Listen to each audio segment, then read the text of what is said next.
Hello, my name is Shelby Mulder, and this presentation is over the life and work of American psychologist B.F. Skinner.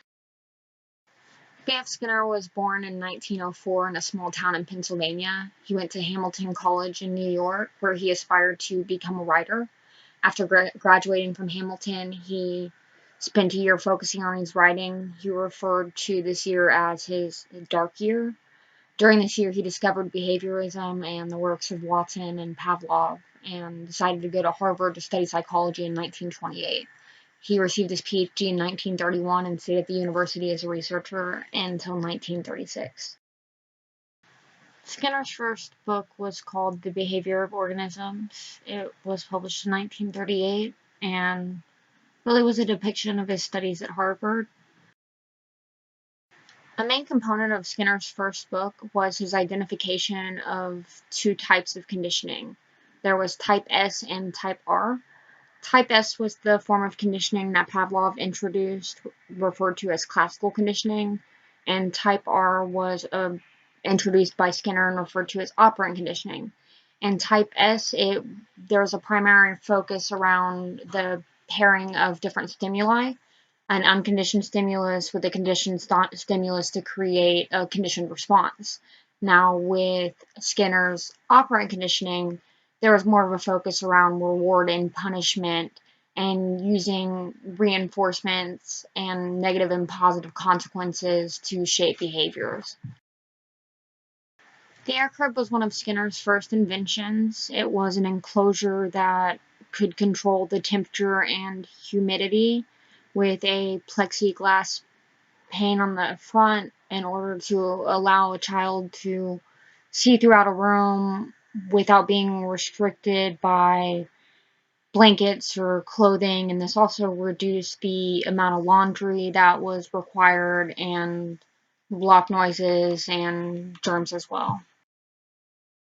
Skinner box was created to condition rats. There was a lever that, when pressed down, would dispense food.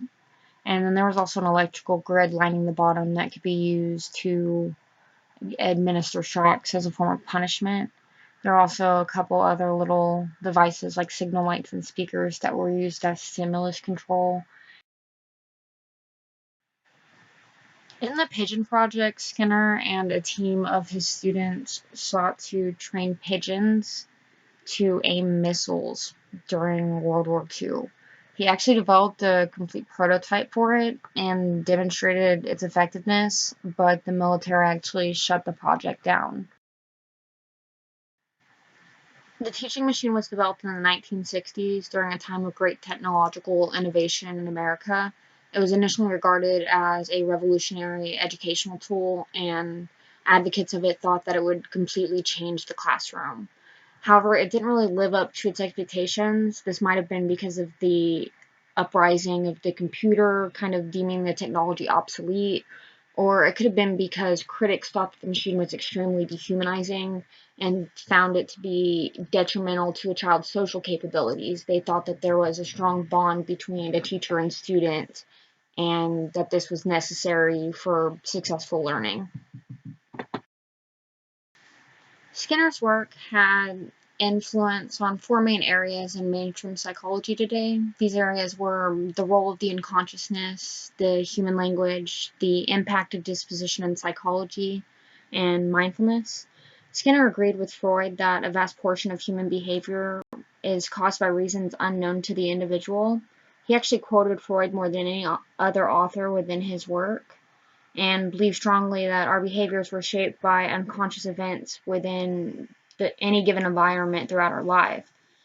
As far as human language is concerned, he released a book called Verbal Behavior that served to extend the realm of operant conditioning to encompass the human language.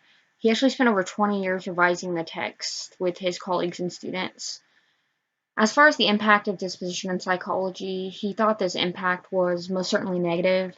He thought that clinical labels would deter individuals from seeking to resolve environmental issues that were contributing to their problems.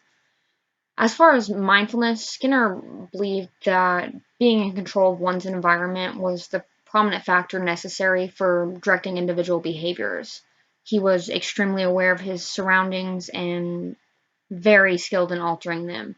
He wrote a book with Amy Vaughn called Enjoy Old Age that illuminated the importance of modifying our environment as we age to improve our levels of well being.